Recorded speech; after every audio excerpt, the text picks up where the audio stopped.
nami ukuba uNkulunkulu ngomemo lwakhe lwasezulwini angimeme nami ngibe phakathi kwalenhlangano yabayingcwele. Noma sekuvuka isilonda enhlizweni yami mangibuqhamukela kulomuzi kwavuka isilonda sika baba umfundisi uDladla. Izwi yami yayisidabuka kakhulu. Ngase ngithi kodwa ke kuthiwa kuyobonga amaqhawe aphiwe nemqhele. Ngethemba ukuthi ayobonga amaqhawe kwelizayo uNkulunkulu yomkhumbula umfundisi ngomsebenzi owawenza kuleli izwe.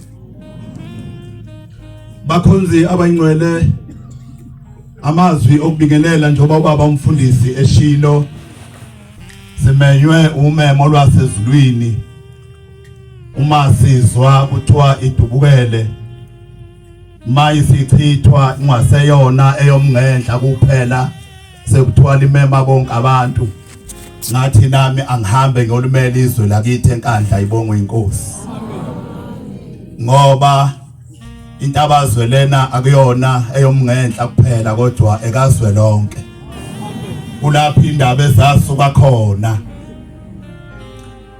zagcwala umhlaba wonke nangakithi zafika nangakini zafika. Elilodwa ke bantwana benkosi enginalo lilapha encwadini kaMarko 12 verse 42. Lelo nje kuphela engizohlala phansi ngalo angifundele ongasa avule iBhayibheli ngoba la abantwana benkosi sizeke indaba enkulu ngendaba ethinta iphakethe. Mase kuyiwa endabeni ethinta iphakethe ke kuye kube madolo nzima. Omunye umuntu azeye athi hayi uya ibhili lapho kufuneka abantu abanemali. Kanti okukhulu kakhulu akusiyona imali, okukhulu kakhulu inhliziyo. Ngoba noma ungaba nemali uma ungenayo inhliziyo ethandayo ngeke kwenze lutho. Ungayigodla imali yakho uhlale nayo uthi abahamba banemali yokudlala. Kodwa ungabi nayo imali uye unencane uthi ngiyela ukuthi uNkulunkulu angilobe ukuthi nami bengikhona. Ayibongwe inkosi. Asizile bantwana benkosi ngoba sizigwili kodwa size ngoba sinothando lokuba Inkontabazwe yakhiwe. Sizela uba amagama ethu alotshwe ukuthi noma ngabe ngiphethe okuncane kangakanani kodwa uNkulunkulu athi Gumede naye wayekhona. Funda ba Marko 12 verse 42. Yeah.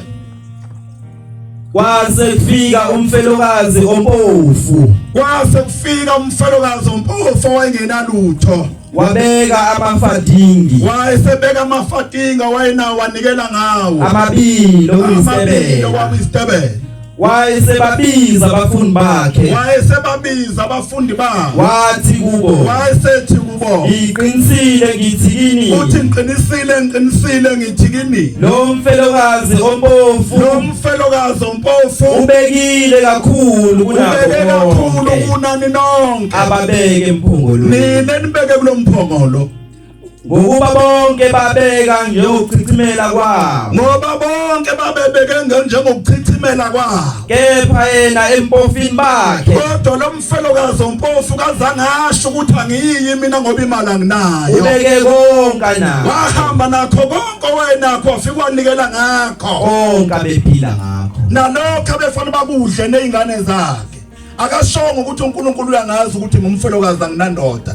Ngeke nginikele ngoba le mali ngizoyidla nezingane zami. Kodwa waya nayo leyo yokugcina. Wafika wanikela ngayo mayibongwe inkosi. Nqondo ukuthi bantwana benkosi njengoba silapha nje. Akuze zona igwili bakhona nabafelokazi. Zikhona nezintandane. Bakhona abangasebenzi indawo. Abangazi ukuthi bazolala behleli. Nabangenakho nokoqo kodwa bezile ngoba okuyikhona okubalulekile uthanda ibonge inkosi. Bazothi lokho okuncane enginakho ngizonikela ngakho uNkulunkulu uyangibona ukuthi angigodle lutho. Sizelela lokho nje bantwana benkosi ukuthi nathi sizoloba amagama ukuthi hayi mngenhla ningathi Inkontabazwe yenu eyethu sonke ayibonge inkosi. Amen. Nathi sizoloba wethu amagama ukuthi uma sesifika sesiyibona izindonga imile ngithi nami likhona elami igama uma esebizwa amagama abangcwele nelami liyobizwa ibongwe inkosi. Nkosi busise izlawo. Amen.